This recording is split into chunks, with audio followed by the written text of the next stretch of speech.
What is it about the Super Bowl that we love so much? Every year, millions of people tune in to watch the best two NFL teams battle it out to become the true champion of the National Football League. But what is it about this singular event that makes it so popular?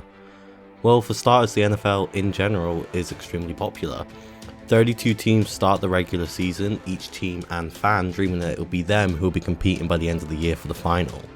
Additionally, whilst this style of final match to settle a winner is common in other European sports, this is a stark contrast to the most popular sports in America, with sports such as baseball and basketball being played as a 7-game series. As such, the Super Bowl is easy to follow even for a casual viewer, as it's one match on a Sunday evening with a winner takes all. So why is this important? Well, it makes it easier for friends and family to get together, eat food, have some drinks and enjoy each other's company. For many family and friends, their annual Super Bowl party is one of the most enjoyable events of the year, giving them an opportunity to get together with their favourite people for a big event for the first time since Christmas. As such, it becomes an annual tradition. In addition, the Super Bowl is known for its commercials, with the NFL massively focusing on their marketing for the Super Bowl. It's one of the biggest events in American television, with 99 million viewers watching last year's event. It's no wonder advertisers make a big deal about putting on commercials during the Super Bowl, with Hollywood following suit with them putting on some of the biggest trailers of last year. Finally, the Super Bowl is one of the biggest gambling events of the year, with it being possible to gamble on which team will score first, which player will have the most yards, and even down to how long the national anthem will last. There is no end to the possibilities on how to gamble, with the American Gaming Association estimating that 31 million Americans would wager $7.5 billion on the Super Bowl last year alone. All of this accumulates to one heck of an event that has something for almost everyone, making it one of the easiest and most enjoyable events of the year for a big gathering. Many sitcoms have holiday specials for all the events in the year, with episodes ranging from Christmas specials, Thanksgiving, Halloween and St. Patrick's Day. But one of my favourite holiday specials is the episode Monday Night Football in Season 2 of How I Met Your Mother, focusing on the Super Bowl. The episode starts like most episodes of How I Met Your Mother, with the gang hanging out at McLaren's bar. The gang's excited to plan their traditional Super Bowl viewing party when Wendy the waitress tells them about the funeral of Mark. The next night they head to the funeral with plans to watch the Super Bowl after, but because the wake at the bar lasts for hours, they realise they won't have time to watch the game that night. Lily says they should give up on watching it and check the score, but Ted reminds them of the importance of watching it together by talking about previous Super Bowls. The first year the tradition starts with Lily excited about the commercials and Marshall loving the chicken wings.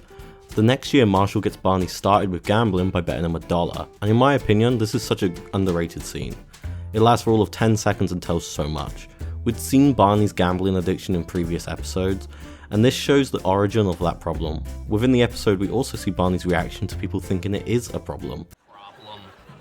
Oh, poor Superman. He should really do something about his flying problem. It's not a problem if you're awesome at it.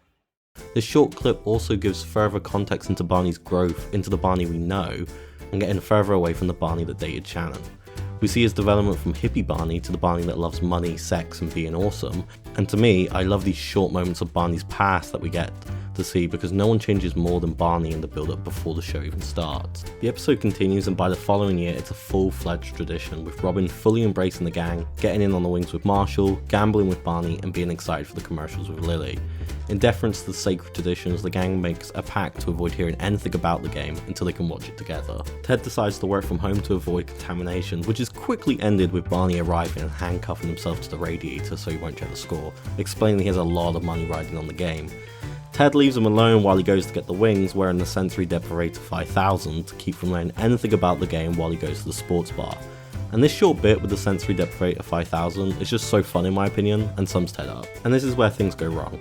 While Ted is gone, Barney escapes. He races down the street and finally gets the score to discover how much he's lost in the newspaper. Robin has difficulties due to her job as an anchor and ultimately fails when a field reporter blurts out the winning team on an unrelated story. Marshall is hiding out with Lily in her kindergarten class, but one of the students, Doug, sees an opportunity for profit when he learns Marshall was trying to avoid hearing the score. Marshall finally gets Doug off his back by blackmailing him with a splash of juice, and Marshall and Lily make it through the day without hearing the score until they pass the janitor who has listened to it on the radio. The gang meet back at the apartment that night. Everyone but Ted knows the score but don't let on. However, Ted still learns the outcome of the game too early.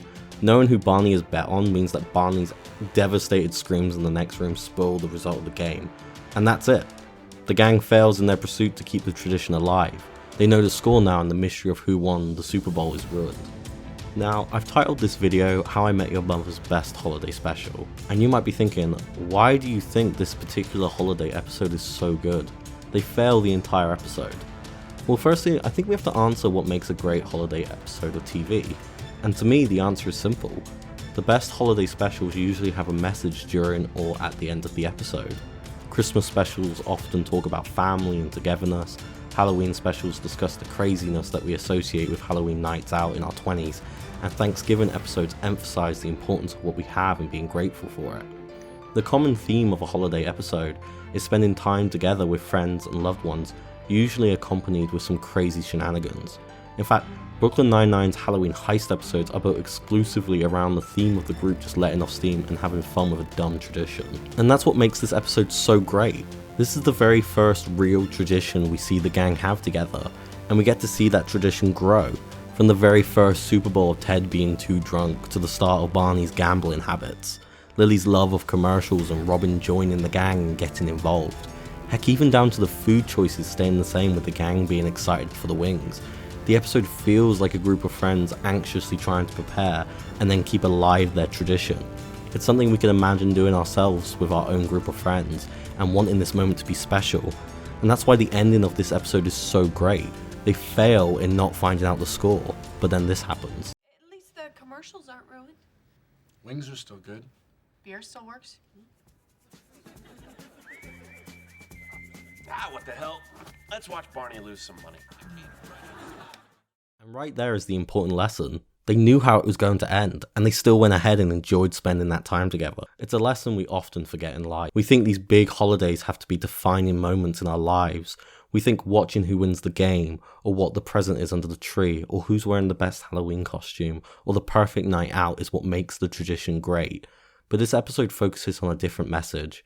What makes these traditions important and special and fun is spending time together, eating food, enjoying the stupid bits like commercials, and having fun as a group. And that's why, in my opinion, this episode is How I Met Your Mother's best holiday special.